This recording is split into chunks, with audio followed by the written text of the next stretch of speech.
आज के इस वीडियो में हम लोग जानने वाले हैं कि 1B में किस तरह के क्वेश्चन आएंगे और उसको किस तरीके से सोल्व करते हैं। तो स्पेशली इसमें हम लोग जानने वाले हैं कि 1B में जो क्वेश्चन आएगा उसको किस तरीके से सोल्व कर सकते हैं। तो बेसिक जानकारियाँ कुछ वो मैं आपको बताऊँगा।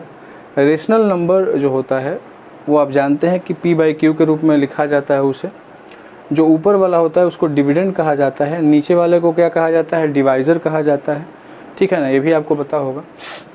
तो जब नीचे वाले से ऊपर वाले में डिवाइड करते हैं, है ना, तो बहुत सारी संभावनाएं होती हैं, बहुत सारी पॉसिबिलिटीज़ होती हैं, बहुत सारी नहीं मतलब 2-3 पॉसिबिलिटीज़ होती हैं। उन पॉसिबिलिटीज़ के बारे में हम बात करेंगे, ठीक है ना। तो सबसे पहले पॉसिबिलिटी ये होता है कि आपका रिमाइंडर ज़ीरो आ जाता है, ठीक है ना, आपका रिमाइंडर ज़ीरो आ जाता है, ठीक है ना, ये क्लियर।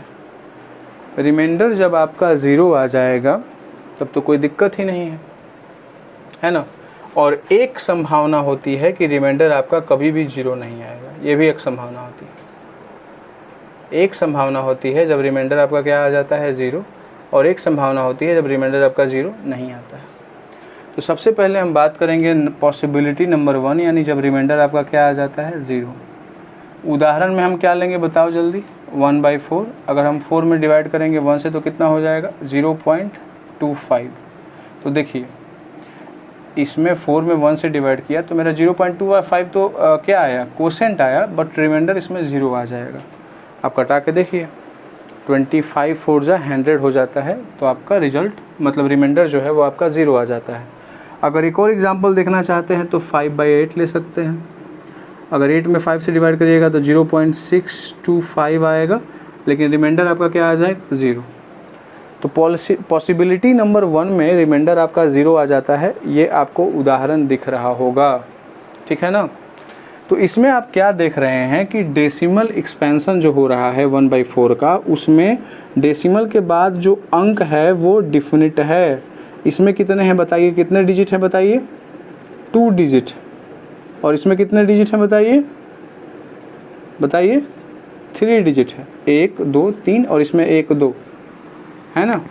तो रिमाइंडर जब ज़ीरो आ जाता है तो डेसिमल एक्सपेंशन देखिएगा, हमेशा उसमें जो संख्याएं रहेंगी डेसिमल के बाद वो लिमिट मात्रा में रहेंगी, डिफिनिट रहेंगी। इसमें देखिए 2 डिजिट है, इसमें 3 डिजिट है, काउंटिंग कर सकते हैं। इसको फाइनाइट नंबर ऑफ डिजिट भी कहेंगे हम, ठीक है ना। तो इस तरह का जो एक्सपेंशन होता है, ये दोनों क्या था, डेसिमल एक्सपेंशन है इस रेशनल नंबर का। तो इस तरह के डेसिमल एक्सपेंशन को हम लोग टर्मिनेटिंग कहते हैं, टर्मिनेटिंग डेसिमल एक्सपेंशन। टर्मिनेटिंग का मतलब ये हो गया कि कुछ संख्याओं के बाद कोशिएंट आपका रिपीट नहीं करेगा, समाप्त हो जाएगा। दूसरा, रिमाइंडर आपका ज़ीरो आ जाएगा, रिमाइंडर आपका ज़ीरो आ जाएगा, और कुछ समय के बाद, है ना, आपका कोशिएंट रिपीट नहीं होगा, वो भी समाप्त हो जाएगा। तो कोशिएंट अगर कुछ देर के बाद समाप्त हो जा रहा है तो इसका मतलब कि रिमाइंडर भी ज़ीरो आ ही रहा है। ये दोनों आपस में रिलेटेड है, संबंधित है। आप यहाँ पे देख सकते हैं उदाहरण के साथ, डेसिमल के बाद 2 अंक समाप्त, तो रिमाइंडर क्या, ज़ीरो। डेसिमल के बाद कितने अंक, 3 अंक, रिमाइंडर क्या, ज़ीरो। तो 8 में 5 से डिवाइड करिएगा, आपका रिमाइंडर क्या आ जाएगा, ज़ीरो। 4 में 1 से डिवाइड करिएगा तो रिमाइंडर आपका क्या आ जाएगा, ज़ीरो। ऐसे बहुत सारे उदाहरण हैं। जैसे अगर मैं और देना चाहूँ तो मैं ये भी दे सकता हूँ, 7 ऊपर है और नीचे है आपका 5, 7/5, ये भी हो जाएगा। हो भी सकता है और नहीं भी, संभावना है कि ये भी हो सकता है। तो 7 में हम क्या करेंगे, 5 से डिवाइड करेंगे, देखेंगे कितने संख्याओं के बाद क्या हो रहा है।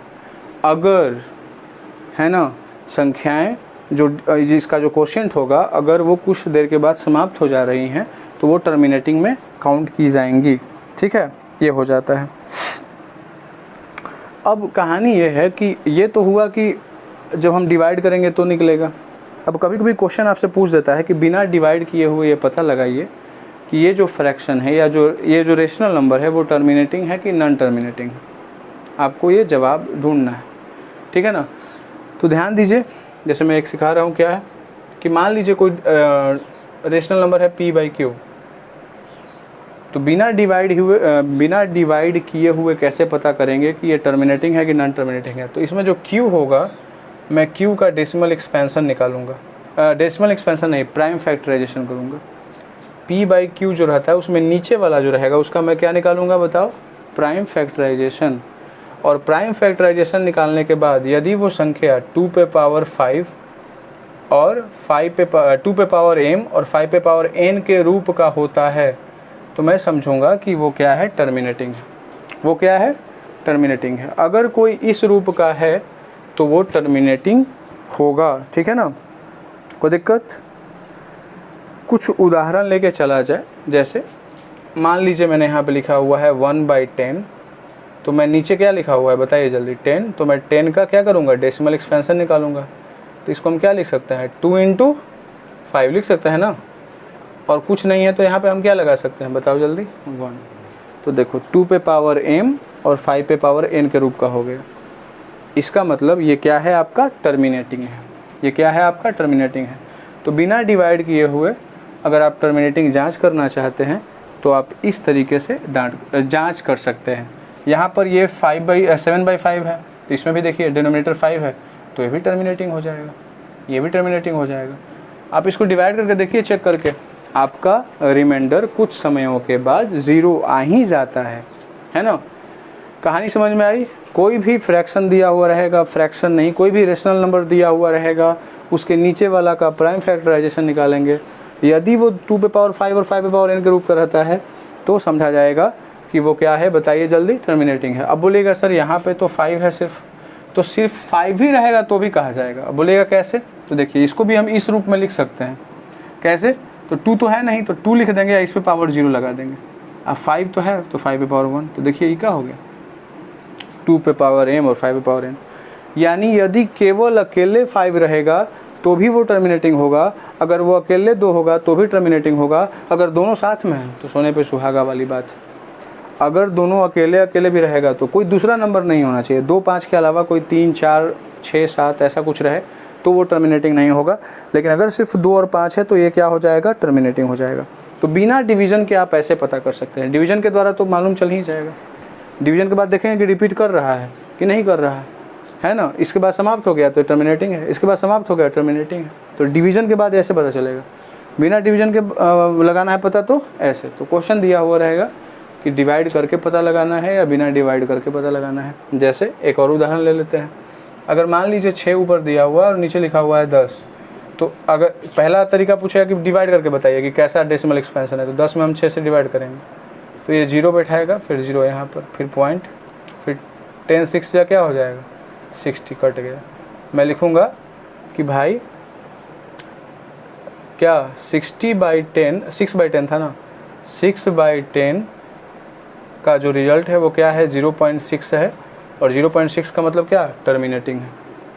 0.6 का मतलब क्या, टर्मिनेटिंग है, क्योंकि 6 के बाद संख्याएं नहीं आ रही हैं, बार बार रिपीट नहीं हो रही हैं, रिपीट नहीं होना चाहिए। और दूसरा तरीका क्या अपनाएंगे, 10 का प्राइम फैक्टराइजेशन करेंगे तो लिखेंगे 2 पे पावर n और ये 5 पे पावर n के रूप में लिखा जा सकता है। इस कारण से ये भी टर्मिनेटिंग है। तो 2 तरीके से पूछेगा, एक होगा डिवाइड करके और एक होगा बिना डिवाइड करके, एक होगा डिवाइड करके, एक होगा बिना डिवाइड करके, इस तरीके से। ठीक है, चलिए अब आगे बढ़िए। ये मैं बात बता रहा था आपको टर्मिनेटिंग के बारे में, पूरा मैंने बता दिया जब रिमाइंडर आपका 0 आता है।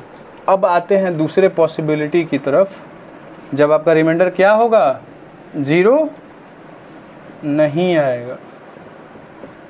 जब आपका रिमाइंडर 0 नहीं आएगा तो इसको हटाइए और अब इसको सिर्फ रखिए। जब आपका रिमाइंडर 0 नहीं आएगा तो देखिए मैं आपको उदाहरण से समझाऊंगा। मान लीजिए एक संख्या 2/3 है, ठीक है ना। ये आर.एस. अग्रवाल के बुक में सारा आपका एग्जाम्पल मिल जाएगा, इसलिए मैं उसको वही दे रहा हूँ बिकॉज समझने में आसानी होगी।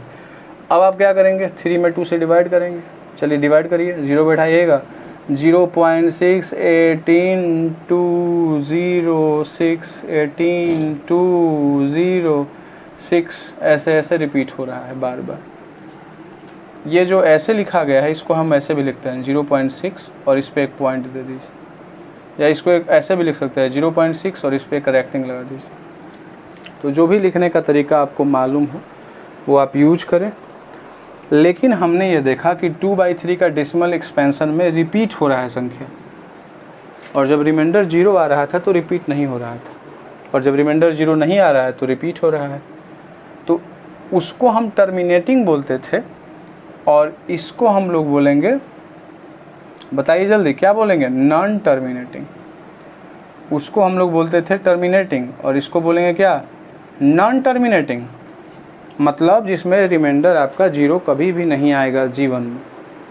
जीवन मतलब कभी भी नहीं, आप 1947 से भी अब तक करते आ रहे होते तो भी नहीं।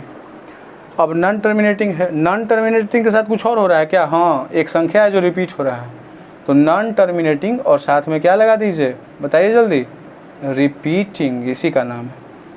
इस तरह का डेसिमल एक्सपेंशन को क्या कहा जाता है बच्चों, नॉन टर्मिनेटिंग, क्योंकि रिमाइंडर 0 नहीं आ रहा है और बार बार संख्याएं रिपीट कर रही हैं तो इसको रिपीटिंग कहा जाता है। तो नॉन टर्मिनेटिंग रिपीटिंग 2/3 का डेसिमल एक्सपेंशन होता है। ठीक है, चलिए अब आगे बढ़िए। अगर हम 3/11 की बात करें तो 11 में 3 से डिवाइड करिएगा तो आपका आ जाएगा वैल्यू जो है वो आपका आएगा 0.2727, इस तरीके से डॉट डॉट डॉट डॉट। इसको हम कैसे लिख सकते हैं, 0.27, 2 और 7 पर पॉइंट दे देंगे, और दूसरा तरीका है 0.27 और 27 पे ऐसे एक लाइन खींच देंगे। जो तरीका आपको अपनाने का मन है उसको अपनाएंगे इसमें। तो नॉन टर्मिनेटिंग रिपीटिंग जो होता है वो ही हो रहा है। नॉन टर्मिनेटिंग इसलिए बिकॉज रिमाइंडर कभी भी 0 नहीं आएगा। नॉन टर्मिनेटिंग का मतलब रिमाइंडर कभी भी 0 नहीं, टर्मिनेटिंग का मतलब रिमाइंडर हमेशा 0, और रिपीटिंग का मतलब संख्याएं रिपीट कर रही हैं। तो ये नॉन टर्मिनेटिंग, जब रिमाइंडर 0 नहीं आएगा तो 2 संभावना है, रिमाइंडर 0 आएगा तो एक ही संभावना, क्या, डेसिमल के बाद संख्याएं क्या हो जाएंगी, समाप्त, और रिपीट नहीं करेंगी। और रिमाइंडर जब 0 नहीं आएगा तो संभावनाएं कितनी, 2। एक मैं बता रहा हूँ, एक बताने वाला हूँ। एक क्या, जिसमें संख्याएं क्या होंगी, नॉन टर्मिनेटिंग होंगी। नॉन टर्मिनेटिंग तो यही है, रिमाइंडर 0 नहीं आएगा और संख्याएं रिपीट करेंगी। और अब कुछ उदाहरण ऐसा दिया जाएगा, देखिए इस यहाँ पर भी रिपीट कर रहा है, और अब हम ऐसे उदाहरण पे जाने वाले हैं जहाँ पे संख्याएं क्या होंगी, रिपीट नहीं करेंगी। तो मैं उस उदाहरण की तरफ भी ले चलना चाहूँगा आपको। जैसे अगर आप जानते होंगे 22/7 और 7 में 22 से डिवाइड करेंगे तो 3.14 something something something something something ऐसे आते रहता है, और इसमें संख्याएं रिपीट नहीं करती। आप कभी भी 7 में 22 में 7 से डिवाइड करके देखिए, कभी भी इसमें संख्याएं रिपीट नहीं करेंगी, वो हमेशा क्या होंगी, बदलती जाएंगी आगे में। इसमें रिपीट नहीं कर रहा है। मैंने कहीं पे रेकनिंग भी दिया, बताइए जल्दी, ये भी पहचानने का तरीका। यहाँ पे मैंने दिया मैंने रिपीटिंग का ये वाला साइन, यानी ये दोनों रिपीट हो रहा है। 2727 बार बार आ रहा है। इसमें मैंने 6 पे पॉइंट दिया, मतलब 6 बार बार आ रहा है। ये मैंने ऐसे ही छोड़ दिया 3.14, इसका मतलब 3.14 2 3 4 5 6 7 8 9 3 4 5 6 7 4 5 7 6 8, कुछ भी इसमें आपको पता नहीं होगा आगे क्या आने वाला है। इसमें पता होता क्या आने वाला है। अगर 0.666 है तो क्या बोलिए, आगे क्या आएगा, 6, आगे क्या आएगा, 6 6 6 6 6। इसमें क्या आएगा बताइए, 0.27 है, 27 है तो आगे क्या आएगा, 27 27 27। इसमें क्या आएगा, 3.14, बताइए क्या आएगा, कुछ नहीं, पता नहीं। तो ये जो होता है, इस तरह का जो डेसिमल एक्सपेंशन होता है, इसको भी नॉन टर्मिनेटिंग कहेंगे, बिकॉज इसमें भी रिमाइंडर 0 नहीं आ रहा है। Non terminating.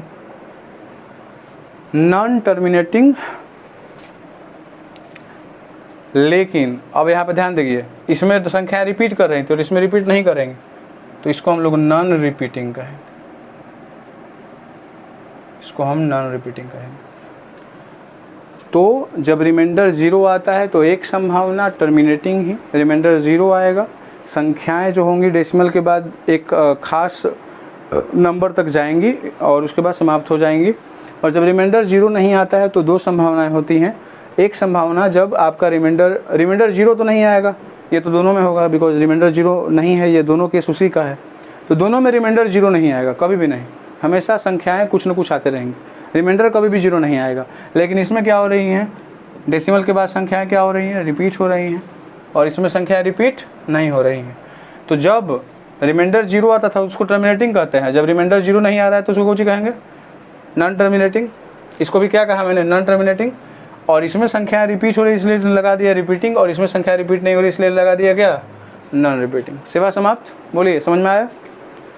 डिवाइड करने के बाद आपको ये पता चलेगा, डिवाइड करिएगा तो आपको पता चल जाएगा। बिना डिवाइड किए हुए आप टर्मिनेटिंग को तो पहचान सकते हैं, वो तो मैंने आपको बता दिया है। बिना डिवाइड किए हुए टर्मिनेटिंग को पहचान सकते हैं। नॉन टर्मिनेटिंग को पहचानना हो तो आपको डिवाइड करना पड़ेगा। तो डिवाइड करके आप मतलब कर लीजिए, क्योंकि देखिए नॉन टर्मिनेटिंग अगर हम जान भी जाएं कि ये नॉन टर्मिनेटिंग है, रिपीटिंग नहीं, टर्मिनेटिंग नहीं है तो नॉन टर्मिनेटिंग ही होगा। जो टर्मिनेटिंग नहीं है वो नॉन टर्मिनेटिंग होगा, लेकिन नॉन टर्मिनेटिंग रिपीटिंग है कि नॉन टर्मिनेटिंग नॉन रिपीटिंग है, ये कैसे पता चलेगा, है ना? तो इसका पता करने के लिए आपको क्या करना पड़ेगा, डिवाइड करना पड़ेगा, और डिवाइड करके आपको प्राप्त करना पड़ेगा। ठीक है ना? बोलिए, कोई तकलीफ आप लोगों को? तो कोई भी रेशनल नंबर होगा उसको या तो टर्मिनेटिंग फॉर्म में बदलिएगा डेसिमल में, या नॉन टर्मिनेटिंग रिपीटिंग में, या नॉन टर्मिनेटिंग नॉन रिपीटिंग में, यही संभावना है, इसी में बदला जा सकता है। चलिए अब आगे बढ़िए। देखिए एक और क्वेश्चन पूछा जा सकता है कि देखिए मान लीजिए 2/3 दिया हुआ है और आपसे पूछेगा कि बताइए कि इसमें कितनी संख्याएं रिपीट कर सकती हैं, मैक्सिमम जो नंबर है वो कितना इसमें रिपीट कर सकता है। ठीक है, तो इसका जवाब जो होगा वो क्या आप दे सकते हैं, बताइए जल्दी। यहाँ पे जवाब जो होगा, एक बताया गया है कि maximum number of repeated number जो होगा, मैक्सिमम रिपीटेड नंबर, मैक्सिमम बोल रहा है, मिनिमम नहीं। उसका फॉर्मूला बताया कि मान लीजिए कोई संख्या 1/n है तो इसका फॉर्मूला हो जाएगा n-1, यानी ये बताएगा आपको कि कितनी संख्याएं रिपीट होंगी।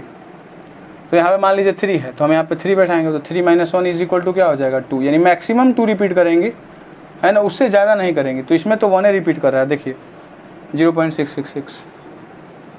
इसमें आ जाइए, उसी तरीके से जांच कर सकते हैं।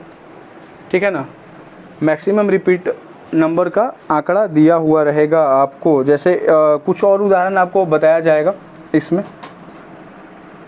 देखो बड़ा सिंपल सा बात है, ये मैक्सिमम बताने का काम करता है, एग्जैक्ट बताने का काम नहीं करता। ध्यान से सुनो, ये एग्जैक्ट बताने का कोई फॉर्मूला नहीं है, मैक्सिमम बताने का काम है, इसलिए इससे क्वेश्चन रिलेटेड आपसे पूछेगा भी नहीं।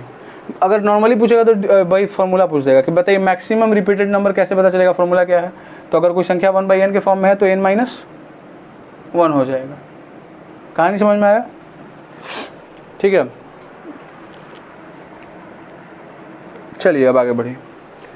तो अब आगे बढ़ते हैं और जानते हैं कि जो रेशनल नंबर होता है उसको p/q के रूप में तो रहता है, उसको हम अगर मतलब डिवीजन के फॉर्म में बदलते हैं या उसको डेसिमल के फॉर्म में बदलते हैं तो वो किस रूप में आता है, एक टर्मिनेटिंग रूप में आता है, एक नॉन टर्मिनेटिंग रिपीटिंग के रूप में आता है, और एक नॉन टर्मिनेटिंग नॉन रिपीटिंग के रूप में आता है। ये हमने जान लिया।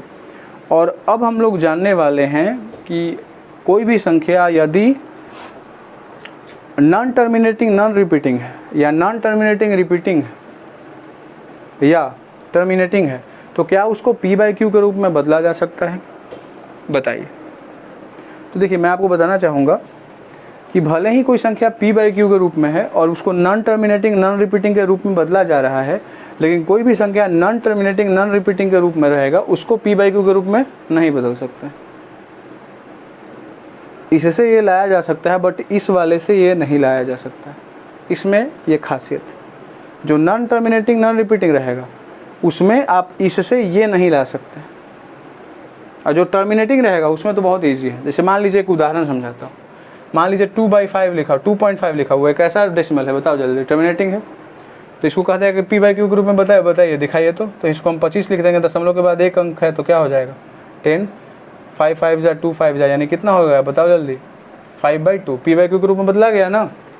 तो 2.5 क्या था, टर्मिनेटिंग डेसिमल है, तो जिसको p/q के रूप में बदलना आसान हो जाता है। लेकिन जो संख्या p/q के रूप में हो उसको नॉन टर्मिनेटिंग और नॉन रिपीटिंग में तो बदल सकते हैं, but non terminating non repeating को फिर से p/q के रूप में नहीं बदल सकते, ये इसमें गड़बड़ हो जाएगा। और जो टर्मिनेटिंग होगा उसको तो बदल नहीं सकते हैं। अब बचा मेरे पास एक ये नॉन टर्मिनेटिंग रिपीटिंग। तो आपको जान के आश्चर्य होगा कि नॉन टर्मिनेटिंग रिपीटिंग को भी p/q के रूप में बदला जा सकता है ना। तो जो भी नॉन टर्मिनेटिंग रिपीटिंग होता है वो भी क्या हो जाता है, रेशनल नंबर।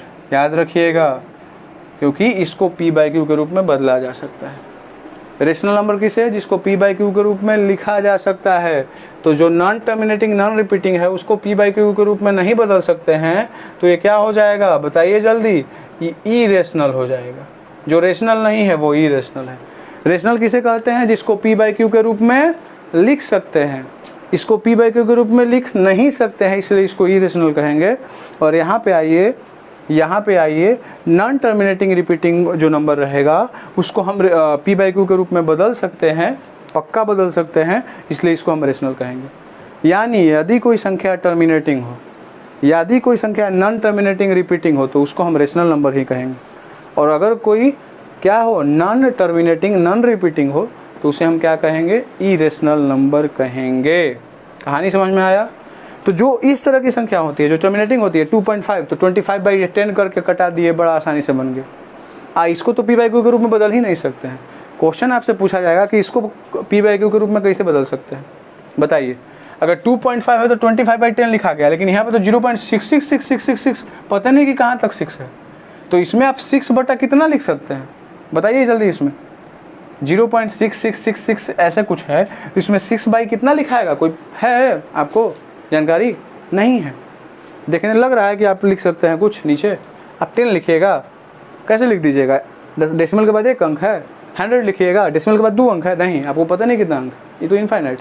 लेकिन रिपीट कर रहा है, और रिपीट एक संख्या कर रहा है, ये हमको मालूम है इतना। तो इसको p बाई क्यू के रूप में हम बदल सकते हैं, उसका हम तरीका सिखा देते हैं। ये क्वेश्चन आपको आएगा, जो नॉन टर्मिनेटिंग रिपीटिंग रहेगा क्वेश्चन दिया हुआ, ऐसा क्वेश्चन दिया हुआ रहेगा, ऐसा 0.666 0.2727 ऐसा रूप में, और कहेगा कि इसको p बाई क्यू के रूप में बदलिए। तो उसी को p बाई क्यू के रूप में बदलने के लिए हम आपको सिखा देते हैं। और यही इंपॉर्टेंट है, इस चैप्टर का सबसे हार्डेस्ट पोर्शन आप कह सकते हैं। इसको समझ लेने के बाद नहीं हार्डेस्ट है, बट हाँ थोड़ा सा मुश्किल आपको करता है। देखिए एक संख्या है 0.3 और इस पे एक रेकरिंग है, ठीक है। इसको p बाई क्यू के रूप में लिखा जा सकता है, मैंने आपको बताया है। अब कैसे लिखा जा सकता है वो मैं समझाता हूँ। तो ये 0.3 पे रेकरिंग है, तो इसको मैं x मान लेता हूँ कि x बराबर 0.3 पे रेकरिंग है। अब बताइए कितना संख्या पे रेकरिंग है? एक संख्या पर, तो हम 10 से मल्टीप्लाई कर देंगे। अब कुछ रूल है यहाँ पे, मतलब नियम है, तो अब इसको एक तरह से दिमाग में बैठा लीजिए, याद टाइप का कर लीजिए। एक रेकरिंग है, 10 से गुना कर लेंगे। अब 10 से गुना करेंगे तो दोनों तरफ ना करेंगे, तो 10 में 1 से गुना होगा, तो बताइए जल्दी कुछ होगा 10x। इसमें बताइए क्या होगा, यह समझना है। ये समझ में आ गया तो बहुत बढ़िया। अरे बताइए भैया 0.3 में अगर 10 से गुना होगा तो डेसिमल किधर भागता है? इधर भागता है ना, दाहिना तरफ, मालूम है ना गुना। मल्टीप्लाई में डेसिमल इधर भागता है, तो क्या हो जाएगा जल्दी बताइए? 0.3 पे रेकरिंग है। 0.3 पे रेकरिंग का मतलब क्या होता है भाई, बताओ जल्दी? यही ना होता है 0.333 डॉट डॉट डॉट।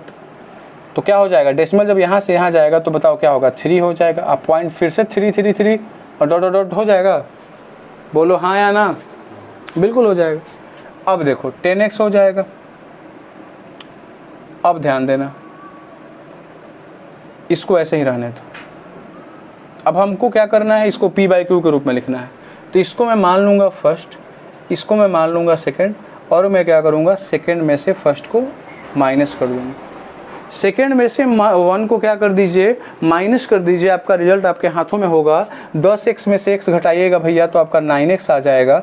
LHS को LHS से हटाइए, और 3.33 पे रेकरिंग है, ध्यान दीजिएगा 3.333 रेकरिंग, यहाँ 0.33 है। तो जब 3.333 से कैंसिल हो जाएगा 0.333, तो खाली 3 बचेगा ना? बोलिए जल्दी। इसको इस तरीके से समझिए कि 0.3 पे रेकरिंग है, 3.3 पे रेकरिंग है, तो 3.3 पे रेकरिंग में से 0.3 पे रेकरिंग घटेगा तो 3 ना बचेगा खाली। बोलो जल्दी, समझ में आया? अरे इससे लड़का छोटा बच्चा ऐसे समझाना पड़ता है। 3.3 पे रेकरिंग है, और में 0.3 पे रेकरिंग घटेगा तो कैंसिल हो जाएगा, तो 3 बचेगा खाली 3.0, तो 3 लिखा गया। अब x आ गया, तो x बराबर क्या हो जाएगा? 3। इधर 9 गुना में तो किस में आ जाएगा? भागा में। कटेगा तो क्या हो जाएगा? 1/3। और यही संख्या जो है क्या हो गया? p बाई क्यू के रूप में लिखा गया ना, आंसर हो गया 1/3। ऐसा ही क्वेश्चन आएगा, संख्या दिया हुआ रहेगा 0.3 पे रेकरिंग को कहेगा p बाई क्यू के रूप में बदलिए, तो ऐसे बदलना है। जितना पे रेकरिंग है उतना से गुनना है ना। और एक और ट्रिक बताता हूँ, एकदम बहुत बेहतरीन। वो क्या, डेसिमल के बाद संख्याओं को सेम कर लेना है किसी भी तरीके से, और जहाँ पे सेम हो जाएगा डेसिमल के बाद 10 से गुना करके, 100 से गुना करके, कैसों गुना करके हमको 2 गो ऐसा संख्या ले लेना है, एगो ऊपर वाला एगो नीचे वाला, जिसमें डेसिमल के बाद सेम संख्या हो, और वही दोनों के घटाना है, ज़्यादा में से कम वाला के, बस यही तरीका है। डेसिमल के बाद सेम संख्या कर लेना है, 10 से गुना करके, 100 से गुना करके, जितना भी मन करे आपको उतना से करिए, लेकिन डेसिमल के बाद सेम संख्या हो जाना चाहिए। अब डेसिमल से गुना नहीं कर देना है, डेसिमल के बाद सेम संख्या हो जाएगा तो उन दोनों संख्याओं को ही माइनस कर देना है, ज़्यादा वाला में से कम वाले को, और आपका रिजल्ट x का आ जाएगा कन्फर्म। ऐसे इसका एक ट्रिक भी है, बताऊँ? चलिए बताता हूँ। तरीका यह है, बहुत ईजिली बन जाता है। क्या है तरीका, मतलब ट्रिक क्या है? जितनी संख्याएं हैं वो लिख लीजिए। तो संख्याएं क्या हैं बताइए जल्दी, अरे बोलिए। 3 है। संख्या क्या है? 3 है। उसमें से माइनस करिए जिस पे रेकरिंग नहीं है। किस पे रेकरिंग नहीं है बताइए जल्दी? 0। कोई संख्या नहीं है तो 0। अरे हाँ या ना? अब नीचे आ जाइए, कितने संख्या पर रेकरिंग है डेसिमल के बाद? डेसिमल के बाद देखना है, डेसिमल के बाद कितनी संख्या पर रेकरिंग है? एक ऊपर, तो 1 9 लिख लीजिए। और कितना संख्या डेसिमल के बाद, कितना ऐसा संख्या है जिस पर रेकरिंग नहीं है? बोलिए। एक भी नहीं, तो कुछ नहीं लिखेंगे, छोड़ देंगे बस।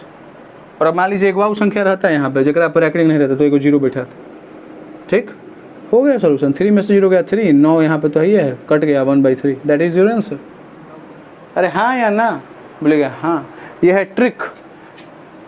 जब आपको लगे कि ना बन रहा है इस तरीके से, कहीं पे फंसे, तो इस तरीके से बना सकते हैं, या कंफर्म होने के लिए या ऑब्जेक्टिव बनाने के लिए आप इसका यूज कर सकते हैं, है ना। बुक में दिया हुआ RSS वाला में तो नहीं है, कहीं कहीं बुक में दे देता है, कहीं कहीं नहीं देता है।